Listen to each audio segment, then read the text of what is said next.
దేవుని పరిశుద్ధ నామమున కూడిన మీ అందరికి కూడా వందనాలండి. ఈ సెప్టెంబర్ నెల 15వ తారీఖు వరకు దేవుడు మనందరినీ కూడా ఆదరించి తన ఉచిత కృపలో మనల్ని దాచి మరలా ఆయన లేఖన స్వరాన్ని వినడానికి సమృద్ధి అయిన కృపనిచ్చిన దేవునికి ఎన్ని వేల స్తుతులు స్తోత్రాలు చెల్లించినా ఆయన రుణాన్ని మనం ఎవరూ తీర్చుకున్న చాలలేము. ఎందుకంటే బయట ఉన్నటువంటి వారంలో ఈ 15 రోజుల్లో కూడా చాలా భయంకరమైన పరిస్థితులు మన ఆంధ్రప్రదేశ్ రాష్ట్రంలో సంభవించాయి. అనేక రకాలైన వరదలు, అలాగే జ్వరాలు, భయంకరమైనటువంటి అగ్ని ప్రమాదాలు, ఆత్మహత్యలు, హత్యలు, రోడ్డు ప్రమాదాలు కూడా జరిగాయి. వాటన్నిటి నుండి కూడా దేవుడు మరలా పరిస్థితులను ఒకటొకటి చక్కబెడుతూ మనందరినీ కూడా స్థిరముగా దేవుని మందిరం ఉండడానికి కృపను అనుమతించిన దేవునికి గట్టిగా చప్పట్లు కొడుతూ దేవుని నామాన్ని మహిమపరుద్దాము. హల్లెలూయా, హల్లెలూయా.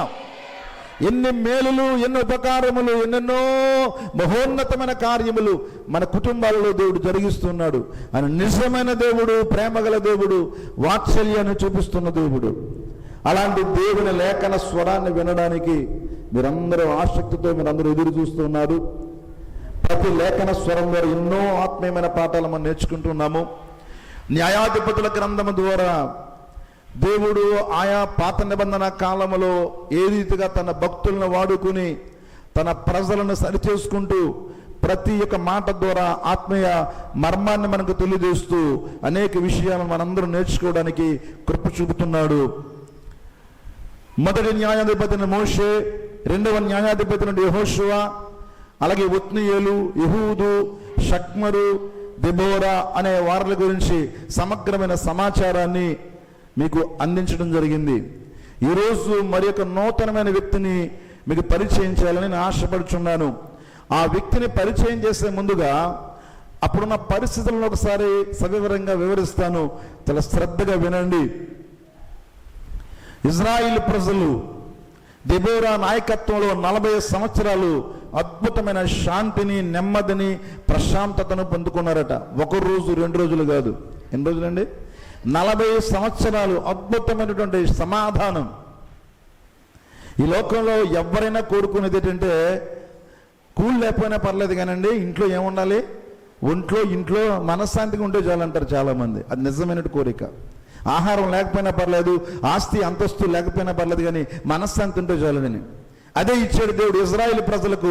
ఎన్ని సంవత్సరాలు ఇచ్చాడంటే 40 సంవత్సరాలు శాంతి, నెమ్మది ఇచ్చాడట.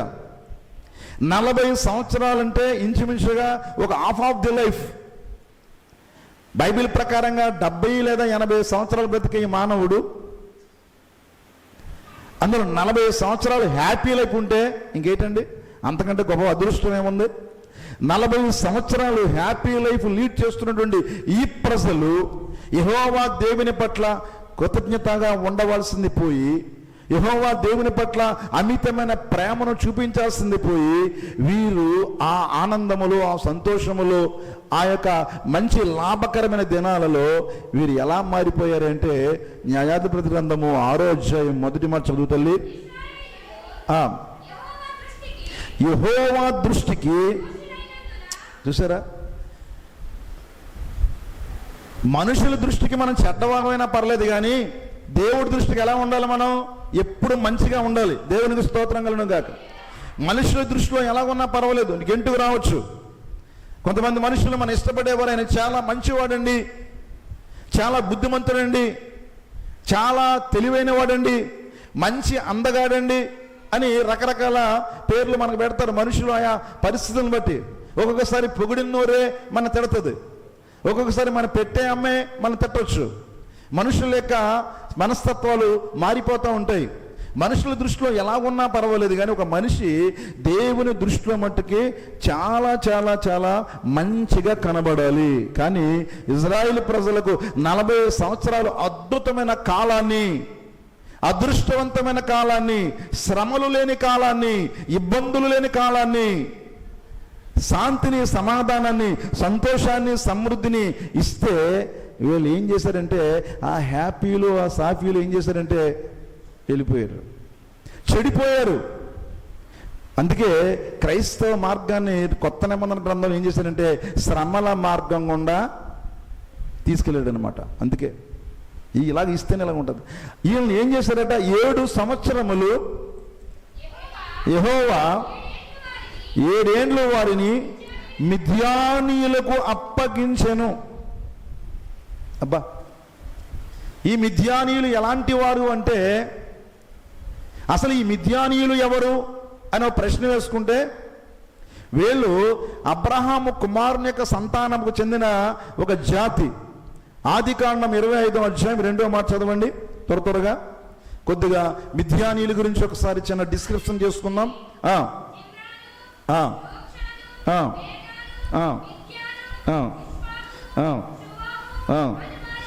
ఎవరండి? కెతూరా. అబ్రహాం మరలా ఒక స్త్రీని వివాహం చేసుకున్నాడు. అబ్రహాం కనగానే మీరు అందరూ శారయ్య భార్య అనుకుంటారు. శారా కాకుండా భార్యలు ఉన్నారు. కెతూరా అనే వ్యక్తిని కూడా పెళ్లి చేసుకున్నాడు ఆయన. వివాహం చేసుకున్న తర్వాత పుట్టిన కుమార్ జమ్మరాను, యక్షాను, మేధాను, మిద్యాను. ఇంకా చదువు తల్లి 4వ అధ్యాయం 4వ వచనం. ఎయిఫా, ఎఫెరు, హానోకు, అబీదా, ఎల్దాయా అనేవారు ఆ మిద్యాను సంతతి వారు. వీరందరూ కెతూరా సంతతి వారే. అంటే ఈ మిద్యానీయులు అబ్రహాము యొక్క కుమారుని సంతానపు వారు అన్నమాట. వీరి నివాస స్థానం వారే పశ్చిమ అరేబియా ప్రదేశంలో నివాసం ఉన్నవారు. బహు దొంగలు, మరి విశేషంగా బహు క్రూరులు, ఒక ప్రత్యేకమైన జాతిగా ఉంటూ అనేకులను దోచుకునేవారు, అనేక మంది ప్రజలను హింసపెట్టేవారు. జాలి, ప్రేమ, కనికరము అనేది అర్థాలు తెలియనివారు ఈ మిద్యానీయులు. ఈ మిద్యానీయులకు ఉన్నటువంటి అలవాటు ఏంటంటే, ఇజ్రాయిల్ ప్రజల యొక్క గృహాల మీద పడి ఇంకంతే వేట మామూలుగా ఉండేది కాదు. అందులోని ఎవరు సపోర్ట్ ఉంది వీళ్ళకి అంటే, సాక్షాత్తు ఆ దేవుడే వీళ్ళ పక్షంగా ఉన్నాడు కనుక ఇజ్రాయిల్ ప్రజలు మిద్యానీయులను ఏమీ చేయలేకపోయేవారు. మిద్యానీయులు ఇజ్రాయిల్ని ఎలాగ ఆడుకునేవారు ఒకసారి చూడండి. మిద్యానీయుల్ని వీళ్ళకి చాలా ప్రాధాన్యత ఉంది. ఇంకా మోషే అనబడే వ్యక్తి ఎవరిని చేసుకున్నాడంటే, ఐగుప్తు నుంచి పారిపోయి ఎక్కడికి వెళ్ళిపోయాడు? మిద్యాను ప్రాంతం వెళ్ళిపోయాడు, మిద్యాను దేశం వెళ్ళిపోయాడు. మిద్యాను దేశంలో ఆ యాజకుని యొక్క 7 కుమార్తెలలో ఒక కుమార్తెను ఏం చేశారంటే అక్కడ పెళ్లి చేసుకున్నాడు. అంటే మోషేకి వీళ్ళందరూ ఏమైపోయారు? బంధుజనం అయిపోయారు. చూసారా?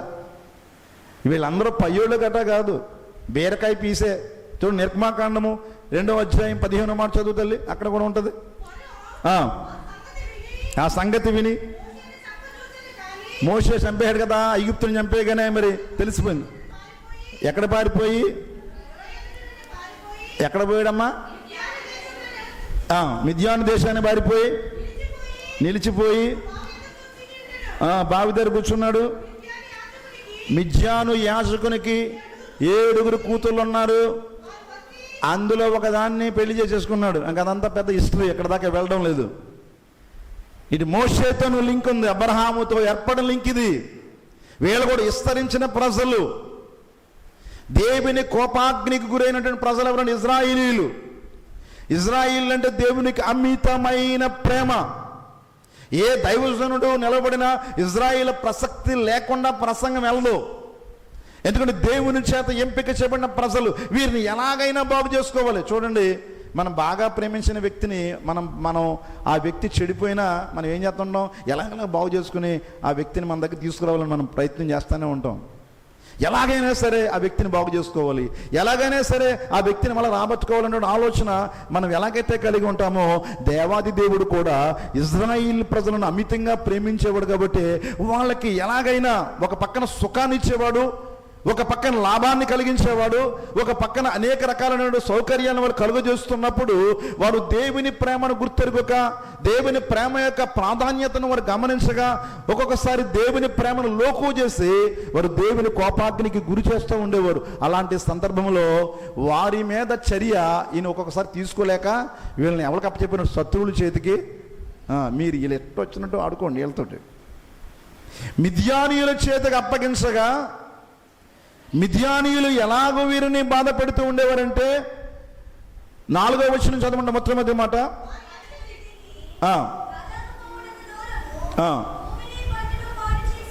వారు ఎదుట దిగి ఎలా దిగేవారంట?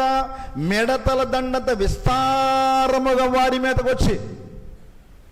మిడతల దండు అంటే మామూలుగా ఉంటుంది ఏంటండి? ఇక మామూలుగా కాదు, గుంపులుగా ఇజ్రాయిల్ ప్రజలు ఎక్కడైతే నివాస ప్రాంతాలను ఏర్పాటు చేసుకున్నారో ఆ ప్రాంతాలకి ఒక దండుగా వచ్చేసి, మన కిరళంపూడిలో ఉన్నాం మనందరం ఒక 20,000 మంది, 1,00,000 మంది వచ్చారనుకోండి మన దగ్గరికి, ఎలా ఉంటుంది చెప్పండి? శుభ్రంగా మన ఇళ్ళు, మన కార్లు, మన వాహనాలు, మన దాచుకున్న డబ్బులు, మన బట్టలన్నీ కూడా దూసిపోయినుకోండి, మనం ఆపగలమా? తక్కువ జనం పెట్టాలి. ఎంతమంది అండి? మనం చూస్తే 20,000, వాళ్ళు చూస్తే 1,00,000. అలాగూ మిడతల దండు వలె ఇజ్రాయిల్ ప్రజల మీదకి వచ్చి వారి ఎదుట దిగి, ఎంతండి?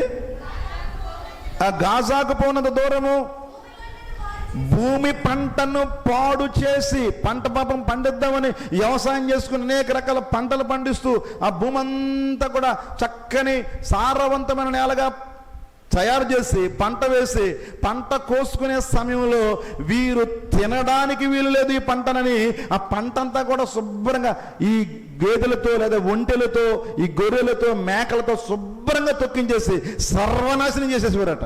ధ్వంసం అయిపోయేది. ఇక మామూలుగా ఉండేది కాదు. వాళ్ళకి కానీ వస్తే వాళ్ళు కానీ ఎలా కూర్చోబెట్టాలో చదవండి, దేవుని గ్రంథం రాశారు.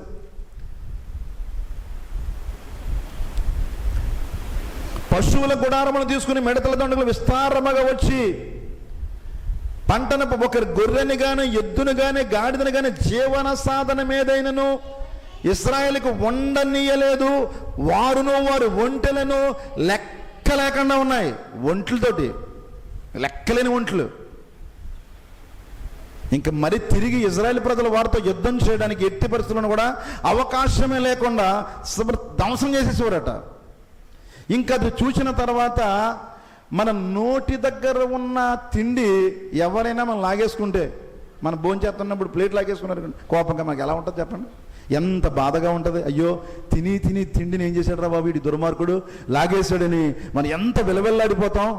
ఆ తినే ఆహారం మీద, వారు ఆహారం మీద ఆధారపడేవారు. ఆ సమయంలో అందరూ కూడా వ్యవసాయదారులే, ఉద్యోగాలు లేనటువంటి రోజులు అవి, వేరే పని లేని రోజులు, వ్యవసాయం మాత్రమే జీవనాధారంగా కలిగిన ఆ రోజుల్లో ఆ పంట అంతా కూడా నాశనం అయిపోతే ఇంకెక్కడ తింటారండి వాళ్ళు?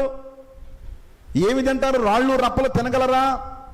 సర్వనాశనం చేసి ఇంకేం చేశారంటే వారి జీవన సాధనమును, అమ్మ చదువుతలే, జీవన సాధనమైన మరి దేనిని గాని ఇశ్రాయేలుకు ఉండనీయలేదు. అది అర్థం చేసుకోండి. జీవన సాధనము, జీవించడానికి ఉపయోగపడేది. ఒక వ్యాపారస్తుడు ఉన్నాడండి.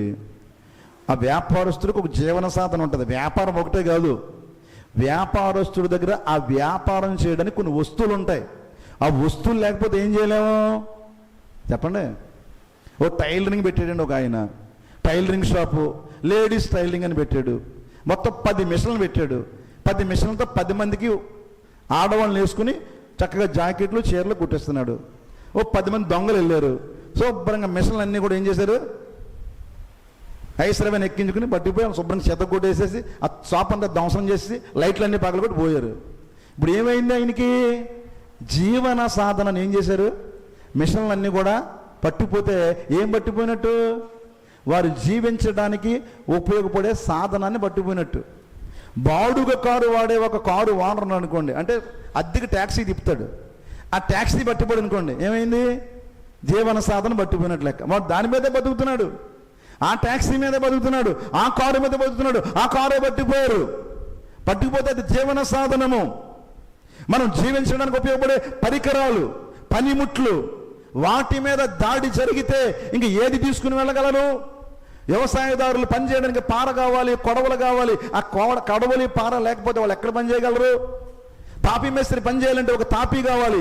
తాపీ మేస్త్రి గారు వచ్చారు, పెద్ద మేస్త్రి, మంచి బాగా తెలుసు. చేతిలో ఏమి లేదు, తాపీ లేదు. తాపీలు అయితే వాళ్ళు కోడగడేస్తారా బాబు? కొలతలు తెలుసు, తాడట్టుకుంటాడు, కట్టే అంటే వాడికి ఏం ఇవ్వాలి? చేతిలో తాపీ ఇవ్వాలి. అది జీవన సాధనం. ఒక కత్తి జీవన సాధనం, ఒక పెన్ను జీవన సాధనము, ఒక మౌతు జీవన సాధనము. ఇవన్నీ జీవన సాధనాలే. వారికి ఆనాడున్న జీవన సాధనాలు చక్కని భూజంతువులు. ఏ విధమైన జీవన సాధన లేకుండా వాటిని కూడా ఒక్కటి కూడా ఉండనివ్వకుండా సమూల ధ్వంసం చేసేసేవారట. ఎంతటి ఘోరమైన పరిస్థితి చూడండి. ఇదంతా దేనివల్ల జరుగుతుంది అంటే వారు యెహోవా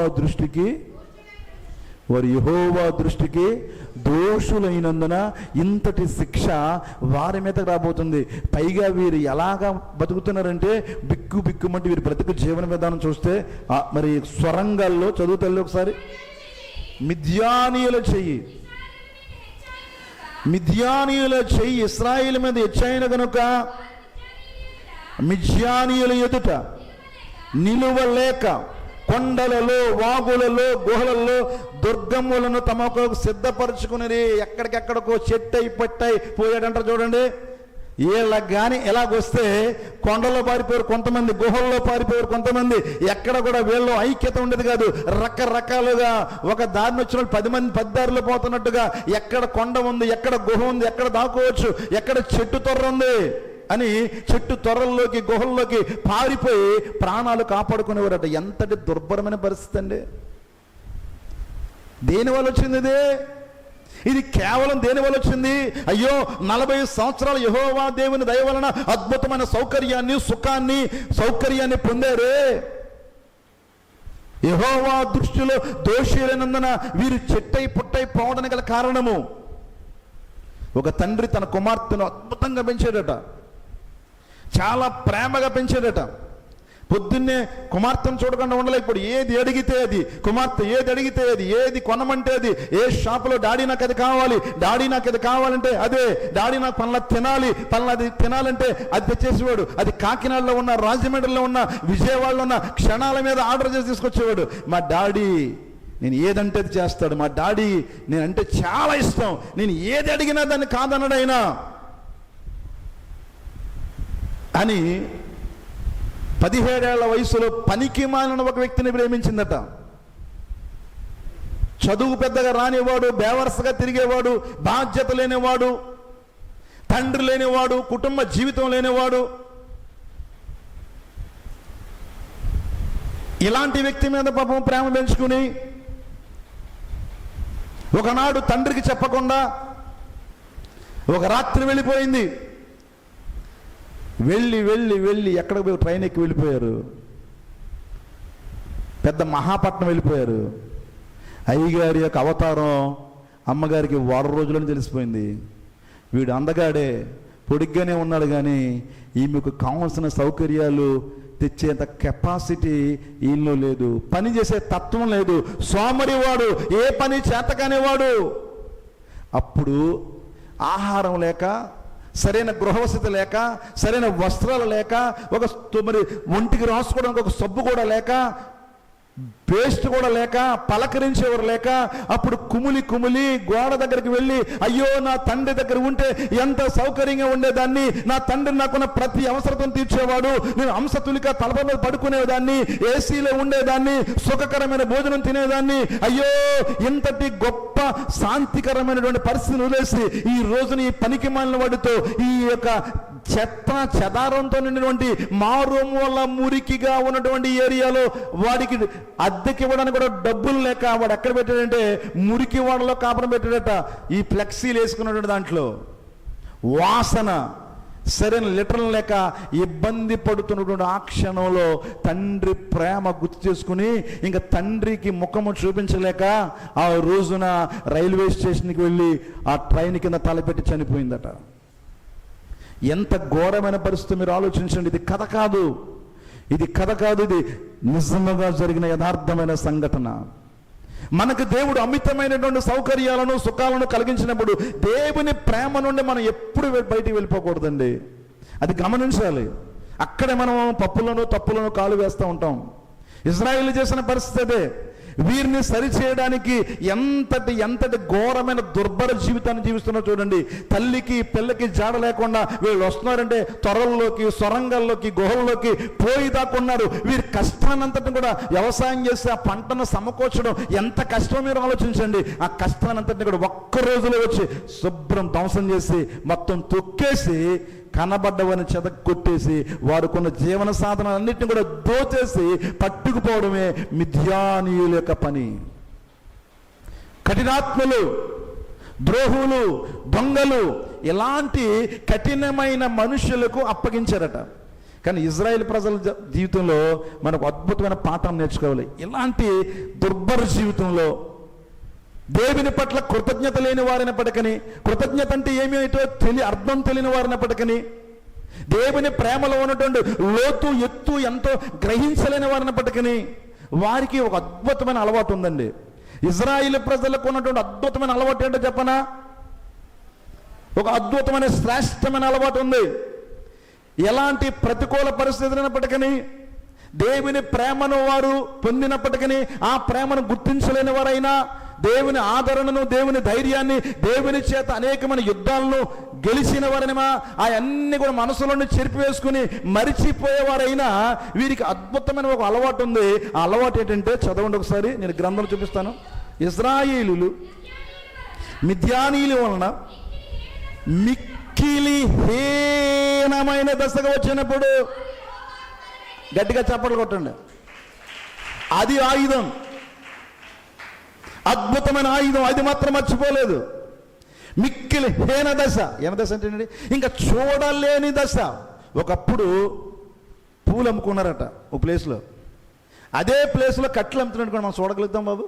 అసలు అదేంటి, ఎలాంటి వారండి బాబు మీరు ఎలా బతికారండి బాబు? ఏంటండి మీకు ఈ బ్రతుకు? ఏంటండి మీకు ఈ ఆచారం? ఏంటండి మిమ్మల్ని చూడలేకపోతున్నామండి? అయ్యా ఏంటి పరిస్థితి? నేను కూడా ఒక ఆయన చూశాను. 30 సంవత్సరాల క్రితం అనేక మందిని డిక్టేట్ చేసేవాడు ఆయన. ఆయన మాట చెప్తే చాలు అందరు లైన్కి వచ్చేసేవాళ్ళం. అలాంటి ఆయన ఒక హోటల్లో సర్వర్గా పనిచేస్తున్నప్పుడు చూడగలనండి? నేను చూడలేకపోయాను. నేను ముఖం చాటేసి వెళ్ళిపోయాను.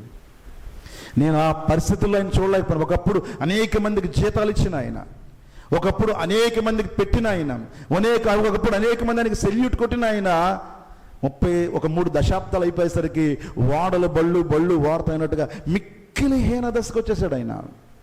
పేరు చెప్పను కానీ మిక్కిలి హీన దశ అంటే ఇంకా ఏమీ చేయలేని స్థితి, ఎటు వెళ్ళలేని స్థితి, ఏ ఆదరణ లేని స్థితి, ఇంకా ఒక్క అడుగు కూడా వేయడానికి అర్హత లేని పరిస్థితి. అలాంటి స్థితికి వచ్చినప్పుడు వాళ్ళు ఏం చేశారటండి? అప్పుడు గుర్తొచ్చేదండి, యెహోవాకు మొర్ర పెట్టిరి. దేవునికి స్తోత్రం కలుగును గాక. హల్లెలూయా. దేవుని వాక్యం వింటున్న ప్రియ జనాంగమా, నిజమే, మన కుటుంబ జీవితాల్లో కూడా అనేక సందర్భాలలో ఇలాంటి దర్శనం మనం చూసిన వారమే. ఏమీ లేని పరిస్థితి మనది. ఒకప్పుడు చిన్న అవసరాలు తీర్చుకోలేని పరిస్థితి. ఒకప్పుడు మనం ఎవరు అడిగినా ఏమీ సహాయం పొందలేని పరిస్థితి. ఒకప్పుడు కుటుంబ సభ్యులను కోల్పోయిన పరిస్థితి. అయ్యో నా భర్త చనిపోయాడు, అయ్యో నా బిడ్డ చనిపోయాడు, అయ్యో మా అక్క చనిపోయింది, ఇప్పుడు కుటుంబం ఎలా గడపాలి, కుటుంబాన్ని ఎలా నడిపించాలి, ఈ భారాన్ని ఎలా మోయాలి, అయ్యో నాకు ఏ దారి ఉందని ఏడ్చిన పరిస్థితి. ఎదుర్కోలేదు అనేక మంది ప్రజలు. హీనమైన దశ నుండి, హీన స్థితి నుండి, ఏమీ లేని పరిస్థితి నుండి దేవాది దేవుని యొక్క సన్నిధిని ఆశ్రయించడం ద్వారా రోజు మన ప్రార్థన ద్వారా ఆ పరిస్థితిని దేవుడు ఒక్కొక్కటిగా మెరుగుపరుస్తూ ఇప్పుడు దేవుడు దీని మందిరములో నిలబెట్టి ఉన్నాడు. దేవునికి స్తోత్రం కలుగును గాక. ప్రతి వారు ఇటు దశను అనుభవించే వెళతారు. ఎవరికైనా ఉంటుంది. ఎవ్వరు కూడా బోర్న్ విత్ సిల్వర్ స్పూన్ ఉండదు. కొన్ని సందర్భాలలో మన అంచనాలు తారుమారైపోతాయి. కొన్ని సందర్భాలలో మన ఆలోచనలు నెరవేరవు. కొన్ని సందర్భాలలో నేల మీదకి వచ్చేస్తాం, ఆకాశం అంత ఎత్తుతాం అనుకుంటాం, కానీ ఒక్కొక్కసారి నేల మీద కూర్చుంటాం, అర్థం కాని పరిస్థితి. అలాంటి పరిస్థితుల్లో నిరాశ చెందకుండా, నీవు నిరుత్సాహపడకుండా, నీ ఆత్మను కృంగిపోనివ్వకుండా, నీ ఆత్మను బలపరచడానికి, నిన్ను ధైర్యపరచడానికి, నీలో మరలా నూతనమైనటువంటి ఉజ్జీవాన్ని, నూతనమైన ఆసక్తిని, నూతనమైనటువంటి ఆ యొక్క మరలా ఆలోచన విధానాన్ని రేకెత్తించడానికి దేవుడు నీలోనే ఒక అద్భుతమైన సాధనాన్ని దేవుడు దాచి ఉన్నాడు. ఆ సాధనానికి పదును పెట్టు, ఆ సాధనానికి ఒక పని కల్పించు, ఆ సాధనాన్ని వాడు. ఆ సాధనం పేరే ప్రార్థన. ప్రార్థననే ఆయుధాన్ని ఎక్కుపెడితే, ప్రార్థన పరిస్థితినే కాదు, ప్రార్థన మనస్సులను మార్చేస్తుంది. కఠినాత్మలను ఏం చేస్తుంది? కరిగించేస్తుంది. కఠినాత్ముడైపోయాడు ఆ యెహోవా దేవుడే, కానీ ఆ దేవుడిని కరిగించడానికి వీరి దగ్గర ఉన్నటువంటి ఏమీ లేవు. హీన దశ అంటే ఏంటండి? ఏమీ లేని స్థితి. తినడానికి ఏమీ లేదు బాబు, తిండి గింజలు లేవు, బతకడానికి ఆధారం లేదు. ఒరే, దేని మీదన్నా కొట్టు కానీ కడుపు మీద కొట్టకరా బాబు. ఏమవుతుంటారండి పెద్దలు? కడుపు మీద కొట్టుకో. కడుపు మీద కొట్టడం ఏంటండి? కడుపు మీద తండమా? కాదు కాదు, కడుపు మీద అంటే జీవనాధారం మీద కొట్టకు. ఒక వ్యక్తిని సస్పెండ్ చేసేటప్పుడు ఉద్యోగస్తుడిని పై అధికారులు ఎంతో ఆలోచన చేస్తారట. నేను దాన్ని మన ప్రతిభలో ఒక సంఘటన జరుగుతున్నాడు. డిఈఓ గారు నేరుగా అంటున్నారు, ఏం చేయాలి ఇప్పుడు, ఏం చేయాలండి? సస్పెండ్ చేయడానికి అసలు సంతకం పెట్టడానికి నా ప్రాణం అప్పట్లేదండి. నాకు కూడా పిల్లలు ఉన్నారండి, నాకు కూడా భార్య ఉందండి, కుటుంబం ఉందండి. ఆ వ్యక్తిని సస్పెండ్ చేయడానికి సంతకం పెట్టడానికి నాకు ప్రాణం అప్పట్లేదని బాధపడిపోతున్నాడు ఆయన. ఒక వ్యక్తిని సస్పెండ్ చేయడానికి కూడా పెద్ద అధికారులు ఎంతగానో ఆలోచిస్తారు. ఎందుకంటే జీవనాధారం మీద కొట్టాలి అని. జీవనాధారాన్ని చెరపడానికి ఎవ్వరు ముందుకు రారు, ఎందుకంటే ఇది మహా గొప్ప పాపము. అలాంటి పాపానికి ఒడుగడుతున్నారు అంటే ఈ మిథ్యానీయులు ఎంతటి కఠినాత్ములో మీరు ఆలోచన చేయండి. అలాంటి కఠినాత్ములను వీరి మీద ప్రయోగిస్తే ఇప్పుడు వీరు ఏం ప్రయోగిస్తున్నారండి? ప్రార్థన అనే ఆయుధాన్ని దేవుని మీద ప్రయోగిస్తున్నారు. ఎప్పుడు మొదలుపెడతారు? హీన దశ. ఆ ముందే ప్రార్థన చేయొచ్చు కదా. ఆ 40 సంవత్సరాల ప్రభువా మమ్మల్ని దీవించు, నీవు చేసిన మేలులకు, నీవు చూపిన కృపలకు వందనం యెహోవా, వందనం యెహోవా, వందనం యెహోవా అన్నామనుకోండి, ఇంకో 4 కాసులు దిగుతూ ఉంటాయి. అది ఉండాలి కదా. అది కదా దేవుడు కోరుకునేది. దేవుడు కోరుకునేది మన నుంచి కృతజ్ఞత. దేవుడు మన నుండి కోరుకునేది ఆప్యాయత. దేవుడు మన నుంచి కోరుకునేది ఆయన్ని పలకరించడం. ఉదయకాలం లేచిన తర్వాత అందరినీ పలకరించావు, కానీ నీ దేవుడిని పలకరించావా? పలకరించేవారు దేవుడికి స్తోత్రం చెప్పండి. ఉదయాన్నే లేచి నేను దేవుడిని పలకరించానండి, అయ్యా నన్ను బ్రతికించావు, నీకు వందనములు. ఒక మాట చెప్పి చాలు, పెద్ద మోకరించేసి ఊరికే ఉగ్గుబాకలేదు. ప్రభువా నన్ను బ్రతికించావు, నీకు వందనాలు. నాకు ఆహారం పెట్టే, నీకు వందనాలు. కుటుంబ జీవితాన్ని ఇచ్చే, వందనాలు. వెళ్ళడానికి వాహనం ఇచ్చో, వందనాలు ప్రభువా, నీకు స్తుతులు తండ్రి. ప్రపంచ బలాఢ్యుడు, మంచి బాడీ బిల్డరు, 32 సంవత్సరాలు, కండలు చూస్తే ఇలాగ ఉన్నాయి, ఇలా పెట్టగానే ఇలా పొంగిపోయి ఉన్నాయి. గుండెపోటు చచ్చిపోయాడు. మీరు చూసారో లేదు? గుండెపోటు. ఇదేంటండి? కండల వీరుడు, ప్రపంచ కండల వీరుడు, మొత్తం ఛాంపియన్. తోడలు ఇలా ఇడిపోయి ఉన్నాయి, పొట్ల ఆనకం ఎంత ఉంది, సేవ అయిపోయాడు. కండల వీరుడు. నిన్ననే వివాహం అయిందండి. అప్పటిదాకా రాత్రికి మానే మాట్లాడుకున్నాడు భార్య భర్తలు. ఉదయకాలంలో పెళ్లి కొడుకు గుండెపోటు చచ్చిపోయాడు. పెళ్లి కొడుకు ఏమొచ్చిందండి? ఒక్కరోజు పెళ్ళి, 2వ రోజు కూడా గుండెపోటు వచ్చి చనిపోతుంటే ఎంతటి భయంకరమైన పరిస్థితి మీరు ఆలోచన చేయండి ప్రియులారా. అందుకే దేవుడు మన నుండి ఆశించేది ఆ కృతజ్ఞత. అది లేని వారై మిక్కిలి హీన దశకు వచ్చినప్పుడు, ఏ దిక్కు ఏ దారి లేనప్పుడు, ఏ సహాయం మనకు అందదురా అబ్బాయి, ఇంకెవరు కూడా మనకు సపోర్ట్ ఇచ్చేవారు లేరు. మనల్లో కూడా, మన జాతి వారిలో, మన ఇజ్రాయెల్ ప్రజల్లో కూడా మన పక్షంగా నిలబడి పోరాడేవారే లేరు. మనందరినీ కూడగట్టి, ఇజ్రాయెల్ ప్రజలారా, తమ్ముళ్ళారా, అన్నయ్యలారా, సోదరులారా, మీరు పారిపోకండి, నేను మిథ్యానీయులతో యుద్ధం చేస్తాను, నేను మిథ్యానీయులతో యుద్ధానికి వెళతాను, మిమ్మల్ని అందరినీ, మీ కుటుంబాలను, మీ పిల్లలను, మీ యొక్క క్షేమాన్ని కోరుతాను, అవసరమైతే మీ కొరకు నేను చనిపోతానని లేచిన వాడు ఒక్కడు కూడా లేని పరిస్థితుల్లో అందరూ కూడా చెట్టై పెట్టై పారిపోతున్న యొక్క దుర్దినాలలో హీన దశకు వచ్చినప్పుడు, అప్పుడు 2 చేతులు ఎక్కడికి లేచేయండి? ఆకాశం లేచి, అయ్యా అయ్యా అయ్యా ఎవరో లేరు ఆయన, మా కొడుకు మీద కొడుతున్నారయ్యా, తినడానికి ఆహారం కూడా లేదయ్యా, పని చేయడానికి ఏమీ లేవు ప్రభువా, కనీసం మేకలు లేవు, గొర్రెలు లేవు, ఒంటెలు లేవు, గాడిదలు లేవు, అన్నీ కూడా దోచుకుపోయారయ్యా, నీకు ఎలా బతకాలి నాయన, ఆకలి కేకలు వేస్తున్నారు పిల్లలు. అప్పుడు పరిస్థితుల్లో దేవుడు ఏం చేశాడట? వారి మొరను విని ఒక పేరు తెలియని ఒక ప్రవక్తను పంపించాడట. ఆ ప్రవక్త పంపిస్తే ఆ ప్రవక్త ఏం చెప్తున్నాడో 8వ వచనము 10వ వచనం చదువుతల్లి.